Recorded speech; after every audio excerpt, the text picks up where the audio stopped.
Imagine a prison so secure that even the most notorious criminals find themselves isolated from the world in ways that defy imagination.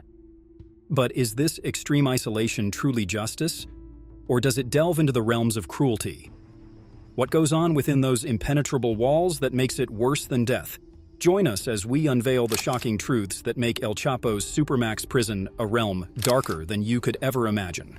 Back in the 90s, El Chapo was hailed as one of the greatest drug lords, second only to Pablo Escobar. With an annual revenue of $3 billion, he ruled over a narcotics empire in Mexico.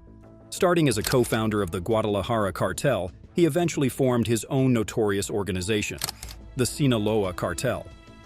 The turning point in El Chapo's journey came in 1993 when he was first arrested by the Mexican army. Convicted on multiple charges, he was sentenced to 20 years in a maximum security prison in Mexico. However, a man of El Chapo's stature and influence couldn't be confined so easily. In 2001, he pulled off a daring escape with the help of a compromised prison guard who accepted a hefty bribe. A laundry cart concealing El Chapo smoothly wheeled out of a maximum security prison. But it wasn't just luck. El Chapo had the entire prison staff, from guards to the facility director, under his control. As the United States indicted him in 2014 on charges of money laundering and cocaine trafficking, El Chapo's power seemed limitless. A joint task force comprising the Mexican Navy, DEA, and U.S. Marshal Service aimed to bring him to justice. They succeeded on February 22, 2014, capturing El Chapo in a well-coordinated operation. Transferred to a maximum security prison in Mexico, surrounded by vigilant law enforcement, El Chapo seemed contained. However, he defied expectations once again in July 2015, orchestrating a brilliant prison break. This time, aided by his wife and a team on the outside, he dug a 1.5-kilometer tunnel from a construction site straight into the shower area of his cell.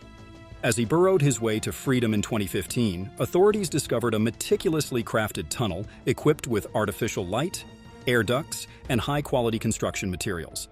To top it off, a motorcycle was stashed inside, suspected to have been used for transporting materials or even El Chapo himself. Tired of El Chapo's antics, both the Mexican government and the DEA had had enough. It was time for the U.S. to step in firmly. Following his third arrest on January 8, 2016, the DEA championed his extradition to the United States. El Chapo's destination, the ADX Florence Supermax prison, a place so unwelcoming it's often deemed a miniature version of hell. Once on American soil, El Chapo knew the game had changed. Found guilty of all charges, he faced a life sentence plus an additional 30 years, all to be served in the formidable ADX Florence. Nestled in Colorado, this 37-acre Supermax prison hosts some of history's most ruthless criminals. Individuals driven not by money or power, but by a sadistic desire to witness suffering. El Chapo, like other inmates, found himself in solitary confinement for 23 hours each day.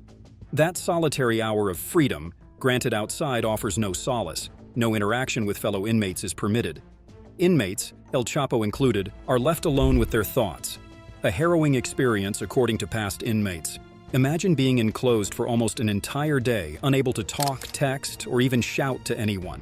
The darkness of the underground pit becomes your only companion, a stark reality where the mind wrestles with itself until the morning light. During his 1 hour of supervised free time, inmates are kept in chains to prevent any attempts at escape or mischief. Phones, gym equipment, and any objects that could be turned into weapons are strictly prohibited. For those who have shown good behavior over time, like El Chapo, certain privileges are granted. They can read books and watch a small black and white TV. However, even this luxury is meticulously monitored. And guards, according to El Chapo's lawyer, consistently disrupt his sleep with frequent patrols. El Chapo's cell is a harsh existence. Constructed mostly of poured concrete, it contains a desk, stool, and bed. The toilet shuts off if blocked, the shower runs on a timer, and there's a sink without a tap. Inmates, including El Chapo, can shower only 3 times a week, and during this time, their legs are chained for added security. The 4x4 window in El Chapo's room offers only a limited view of the sky and roof, preventing him from knowing his precise location within the complex and thwarting any escape plans.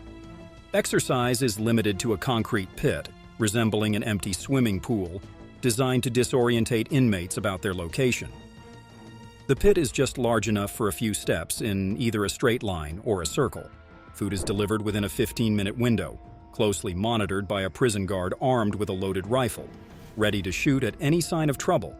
However, the true fortress lies not just within the prison, but outside, surrounded by a minefield of death.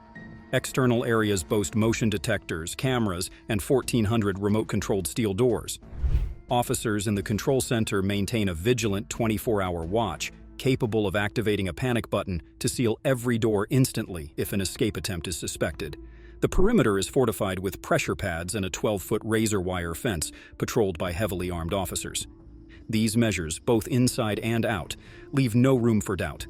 The American government and the Federal Bureau of Prisons are confident that escape from the Supermax is an impossibility.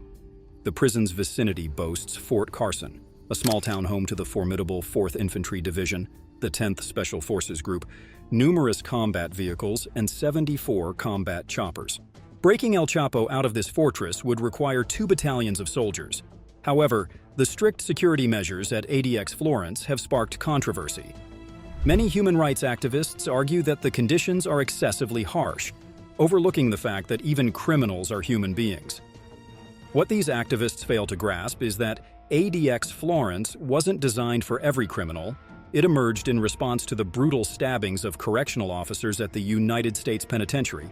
Marion, Thomas Silverstein, and Clayton Fountain, members of the Aryan Brotherhood, committed the fatal stabbings, leading to the proposal of a new facility by Federal Bureau of Prisons Director Norman Carlson. As of now, over 300 inmates, including El Chapo, reside at ADX Florence. Yet, much like El Chapo, these inmates are top-tier criminals. One such inmate is Ramzi Youssef, convicted in 1994 for his role in the 1993 World Trade Center bombing.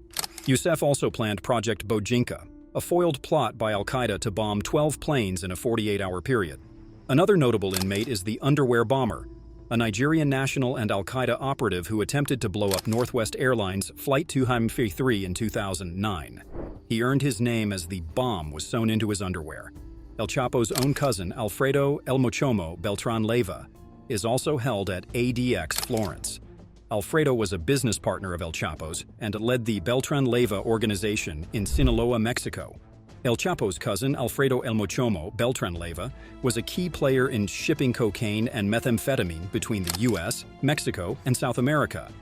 Extradited to the U.S. in 2014, he pleaded guilty in 2016, receiving a life sentence plus 50 years and forfeiting $529 million. Within ADX Florence, housing hundreds of dangerous criminals, controversies arise. Not every inmate shares the high-profile status of drug lords or terrorists. Some, like those imprisoned for self-defense, question the severity of their punishment. The prison's impact on mental health is a subject of debate.